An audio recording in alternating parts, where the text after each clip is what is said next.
Hello everyone, welcome back to my channel. আশা করি আপনারা সবাই খুব ভালো আছেন, সুস্থ আছেন। আজকে মঙ্গলবার। সোম আর সোমের বাবা দুজনেই বেরিয়ে গেছে অফিস।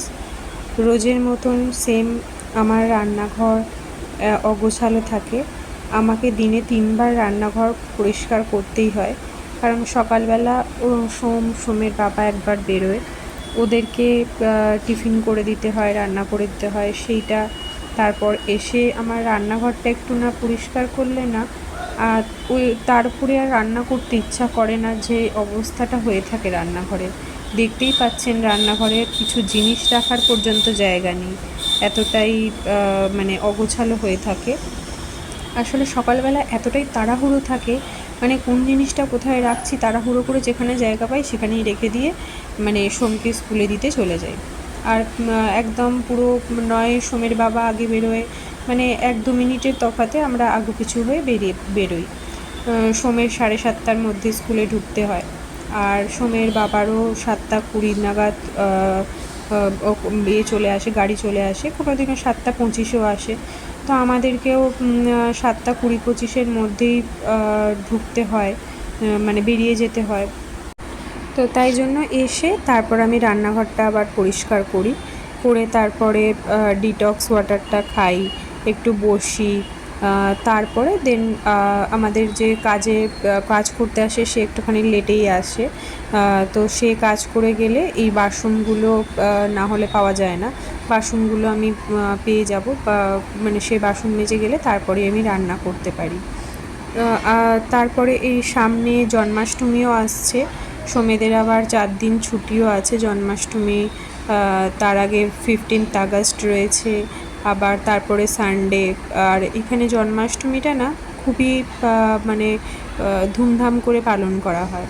যেমন রাখি এখানে অনেকেই মানে রাখি যেদিন হয়েছে তারপরেও রাখিটা মানে বেঁধেই রেখে দেয়, মানে রাখিটা খুবই ছোটোখাটো ওদের অনুষ্ঠানও হয়, যেমন আমাদের কলকাতাতে ভাইফোঁটাটা যেরকম হয় ঠিক সেই রকম এখানেও রাখিটা এরা সেলিব্রেট করে সেই রকমভাবে।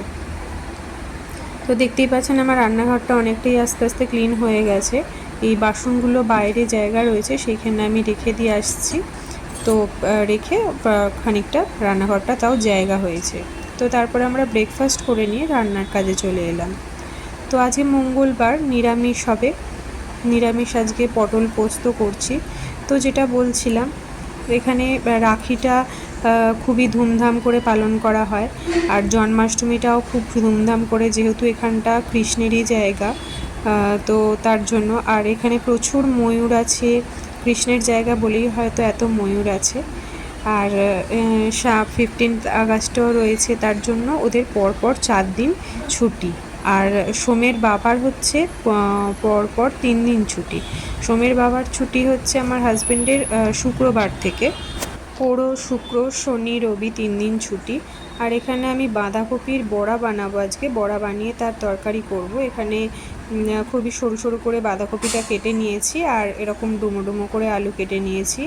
এর মধ্যে নুন আর হলুদ দিলাম, আর এর মধ্যে দিয়ে দেবো বেশ খানিকটা বেসন। এটা না বেশি মানে ভালো করে একদম চেপে চেপে চেপে চেপে এটা মাখতে হবে। বাঁধাকপি দিয়ে চেপে চেপে মেখে যে রসটা বেরোবে, জলটা বেরোবে, সেই জলটাতেই এটা মাখতে হয়।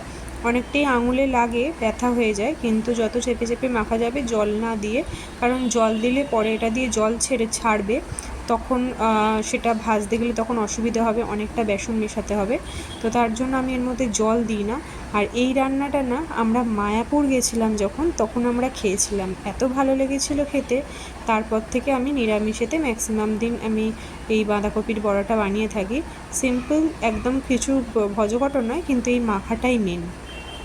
আমার মাখাটা একটু ড্রাই হয়ে গেছিলো, আর একটুখানি বেসন দিলাম, মানে একটু জল জল হয়ে গেছিলো, একটু বেসন দিয়ে আর একটুখানি মেখে রাখলাম।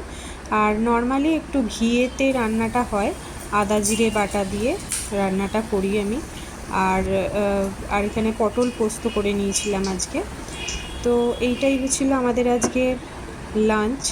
এবার ডিনারটা পরে দেখা যাবে, কিন্তু আজকে হচ্ছে আমাদের আমার যে জুম্বা ক্লাসে আমি যাই, সেই জুম্বা ক্লাসে আজকে 15th আগস্টে স্পেশাল মানে প্রোগ্রাম মানে আমরা জুম্বা যেটা করি সেটা আর কি ছিল। তো আমি বাই চান্সলি আমাদের যে একটা গ্রুপ আছে সেই গ্রুপটা আমি দেখিনি, তো না দেখার জন্য আমি আজকে হোয়াইট কালারের টি শার্ট পরে যেতে হতো, তো সেটা আমি পরে যেতে পারিনি যেহেতু আমি গ্রুপটা দেখিনি। আমার অন্য কালারের হয়ে গেছিলো টি শার্টটা। তো চলুন আপনাদের সাথে সেই আমার জুম্বা ক্লাসের যে ডান্সটা সেটা শেয়ার করছি, কেমন লাগছে অবশ্যই জানাবেন।